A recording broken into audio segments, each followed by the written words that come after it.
뉴욕 증시가 큰 폭으로 하락했습니다. 이번 하락은 국제 유가가 배럴당 120달러를 넘기면서 시작됐습니다. 시장에서는 이 급등한 유가를 두고 단순한 가격 변동이 아니라 실물 경제와 금융시장 모두에 영향을 줄 수 있는 위험 신호라고 보고 있습니다. 우선 유가가 왜 이렇게 급등했는지부터 보겠습니다. 최근 중동 지역의 지정학적 긴장이 고조되고 있다는 점이 가장 큰 배경으로 꼽히고 있습니다. 이렇게 국제 정세가 불안정해지면 원유 공급에 차질이 발생할 가능성이 커지면서 유가가 급등하는 경우가 많습니다. 지금처럼 유가가 단기간에 크게 오르면 기업들의 원가 부담이 늘어나고 에너지 가격이 전반적으로 올라 물가가 다시 뛸 수 있다는 우려가 나옵니다. 이런 인플레이션 재점화 가능성에 투자 심리가 위축되는 모습입니다. 실제로 미국 주요 지수들은 모두 크게 떨어졌습니다.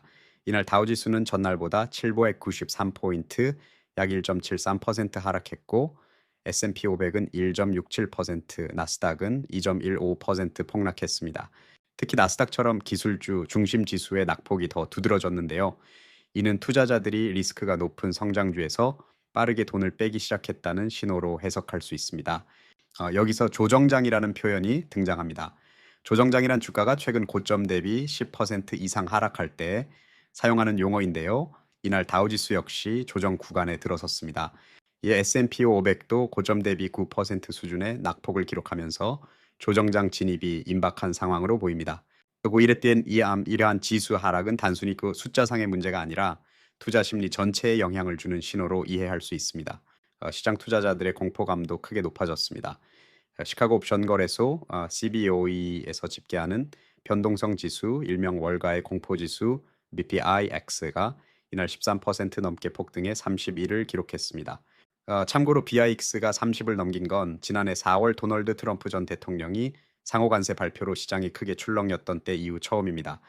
VIX가 이처럼 30 이상으로 올라서면 투자자들이 상당히 불안해하고 있고 단기적인 변동성이 커질 수 있다는 경고로 볼 수 있습니다. 이번 하락에서는 빅테크 기업들의 주가 낙폭이 두드러졌습니다. 엔비디아가 3.72달러 2.17%, 알파벳이 6.58달러 2.34%, 마이크로소프트가 9.20달러 2.51%, 애플은 4.09달러 1.62% 내렸습니다. 아마존은 8.2달러 3.95% 급락했고 테슬라도 2.76% 하락 마감했습니다. 메타 플랫폼스는 소셜미디어 소송 패소 이슈와 겹쳐 이틀간 시가총액이 크게 줄었고 이날도 3.99% 추가 하락했습니다. 이러한 흐름은 시장에서 성장주나 고평가된 주식에 대한 투자 심리가 더욱 위축됐다고 해석할 수 있습니다. 흔히 유가가 오르면 에너지 기업에는 긍정적이란 생각도 있을 수 있지만 지금처럼 유가가 급등하는 상황은 전반적으로 기업의 비용 부담을 키우고 소비를 위축시키는 요인으로 작용할 수 있습니다. 즉 급격한 유가 상승은 경제 전반에 부담을 주는 신호로 보는 것이 일반적입니다. 과거에도 비슷한 사례들이 있었습니다. 2022년 러시아 우크라이나 전쟁이 시작됐을 때 원유 가격이 급등하면서 주식시장이 크게 흔들렸고 우리 모두 기억하는 2020년 코로나19 팬데믹 초기에도 글로벌 증시가 패닉에 빠지면서 VIX가 30을 넘긴 적이 있습니다. 두 사건 모두 급등하는 원자재 가격과 불확실한 경기 전망이 투자자들의 공포를 자극했다는 공통점이 있습니다.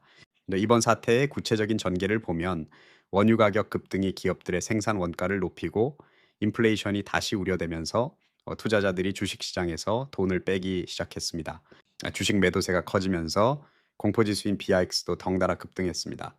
결과적으로 시장은 가격 변동성이 커지고 불확실성에 대한 경계심이 한층 높아졌습니다. 이런 상황에서는 안전자산에 대한 선호가 강해질 수밖에 없습니다. 안전자산인 달러나 미국 국채로 투자자들의 시선이 쏠리고 반대로 신흥시장이나 위험자산에는 매도세가 몰릴 수 있습니다.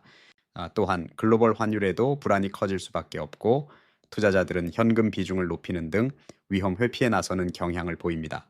하지만은 윅스가 30을 넘어선 구간이 반드시 주가 하락만 이어졌던 것은 아닙니다. 과거에는 단기적인 낙폭이 이어진 뒤 정책 당국의 개입이나 지정학적 리스크 완화 또는 기업 실적 개선 등의 호재로 시장이 다시 반등한 사례도 있습니다. 그러니 VIX 급등만을 이유로 무조건 비관적으로만 볼 필요는 없다고도 볼 수 있습니다. 향후 증시의 변동성을 예상할 때는 몇 가지 포인트를 지켜볼 필요가 있습니다. 대표적으로 국제유가가 지금 수준에서 추가 상승할지 아니면 단기 급등세가 진정될지 그리고 시장의 공포지수가 30 이상을 계속 유지하는지 빠르게 내려오는지에 따라 투자 심리가 다시 회복될 여지가 있는지 판단할 수 있습니다. 또 미국을 비롯한 글로벌 중앙은행들이 추가적인 정책 메시지를 내놓을지, 주요 글로벌 기업들의 실적 발표에서 새로운 신호가 나오는지, 달러와 원화 등 주요 환율의 변동성이 더 커지는지 모두 굉장히 중요한 시그널로 볼 수 있습니다. 결국 이번 뉴욕 증시의 급락과 공포지수 30 돌파는 유가 급등이라는 큰 이슈가 촉발한 금융시장의 경고 신호라고 볼 수 있습니다. 이제 앞으로는 유가와 공포지수 그리고 시장의 심리를 천천히 점검하면서 단기적 변동성에 휩쓸리기보다는 원인과 흐름 그리고 다음 관전 포인트들을 차분히 지켜볼 필요가 있습니다. 그럼 오늘은 여기까지입니다. 더 좋은 경제 상식을 계속 만나고 싶으시다면 구독, 좋아요, 알림 설정 부탁드립니다.